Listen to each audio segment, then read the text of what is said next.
Mia Shenley was born in Taiwan in 1976.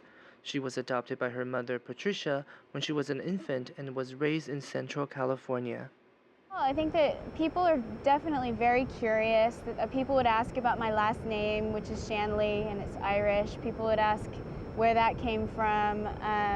They would ask if I spoke Chinese, of course, and I would say no, because growing up I never learned it.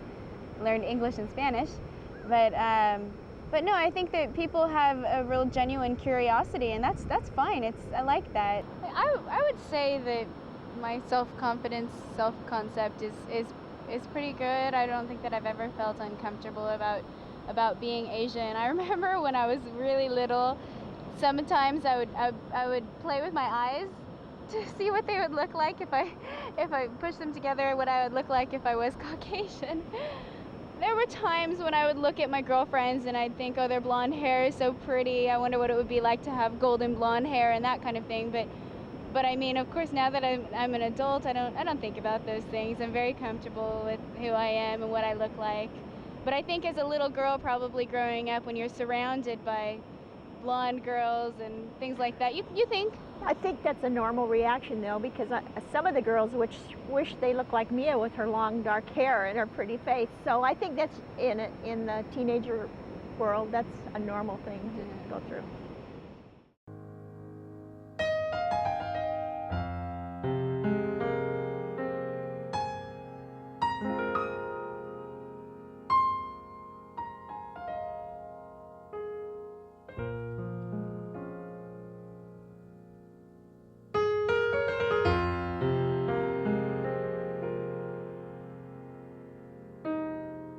I think that since she was born in China, there will always be a piece of her that will have some connection with China.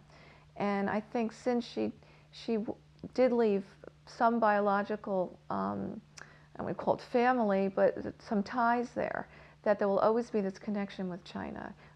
It will never be able to pretend she was born in the United States and adopted here. It's part of who she is and part of her identity. She's only 2-3 years old, and clearly schools are fostering the American identity, something that, for instance, I never experienced in growing up in Italy as a child. We didn't have the same sense of Italianness being brought to us and being quote-unquote imposed upon us. So certainly she will grow up with a very strong American identity.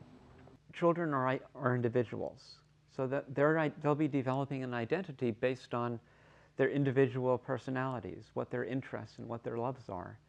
And our family is encouraging them to pursue, whatever interests they are, or whatever interests they have, and whatever kind of people that they are. And part of that is that they're American, part of that is that they're Chinese, and part of that is that they're Jewish.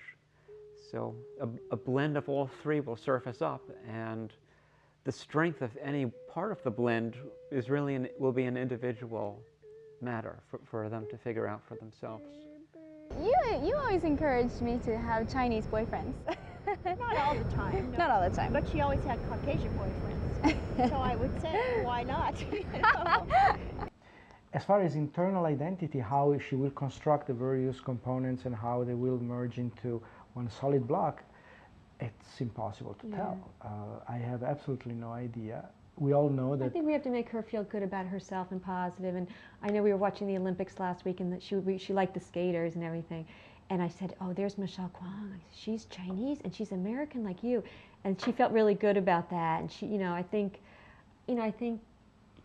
Yeah, those categories don't make any sense yet, to her, but at the same time, she recognized. Mm-hmm. Yeah, and I think she's starting to.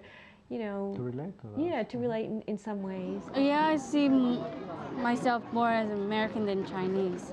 On the outside, I'm Chinese, and people here expect me to speak Chinese and not American. But in the inside, I'm really American. I might be American born in China. So that's what I am, American born in China. I feel like both Chinese and American. So far, I can't decide which one I feel more of. It's funny because probably growing up, I would have always said American, and if they ask for race on applications or anything, I would put Chinese. But now that I've went back and lived in Taiwan for quite a while, I like to say that I'm Chinese American or I'm Taiwanese American. But I would say the majority of my life it was always I'm American, period, you know.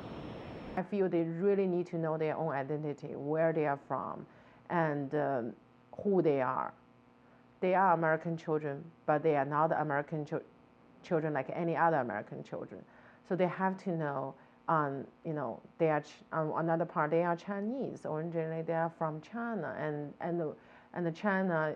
So what is the Chinese? Why, you know, what are Chinese doing, and what is the Chinese culture, and all these issues and all these things that I think they definitely need to learn about. Our racial identity can come from different sources as well. That our experiences, our interactions with, our friendships with people of different races may impact how we feel about ourselves and with whom we choose to become friends and feel comfortable with.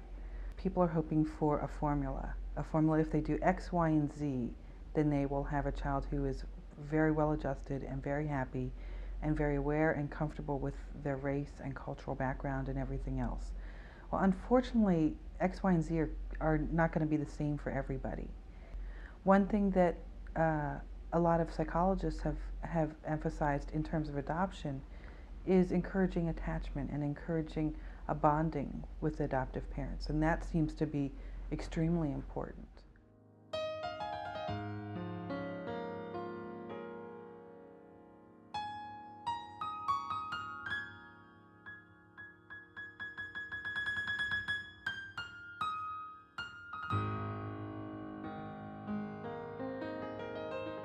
I haven't had birth children, so I don't know how it would be different. I haven't had that experience, but I certainly couldn't imagine loving children more than I love my own children.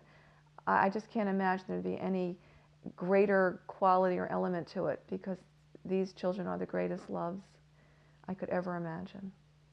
In many ways, we feel that not only have we adopted 2 Chinese girls, but China has adopted us as parents. I never dreamt that I would build a family through adoption. I thought that, you know, I'd grow up and get married and have a family. And when that isn't how my life turned out, I decided that I still wanted to be a parent. I never found the man of my dreams, but I did find the love of my life. And that's my daughter.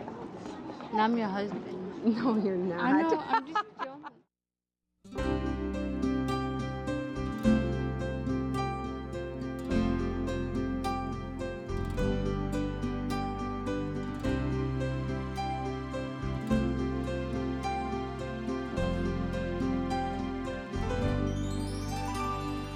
They say that you hold up half the sky, but I know that you will grow up to wonder why. So I sing these words to you today, so you'll know from the start that on the day that you were born, we were attached at the heart.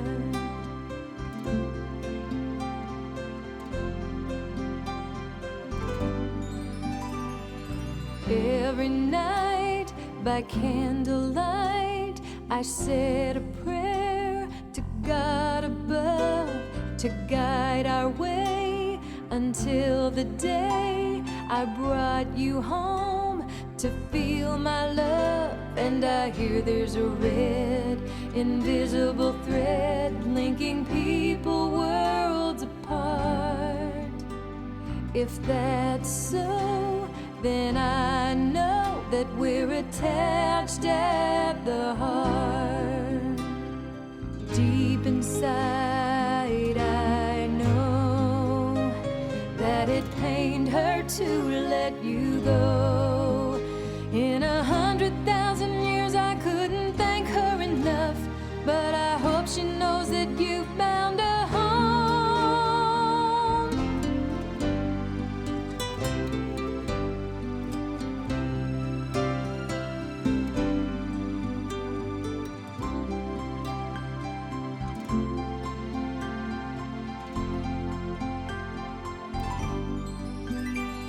The empty space has been replaced. The bond is sealed, and we are one, a family.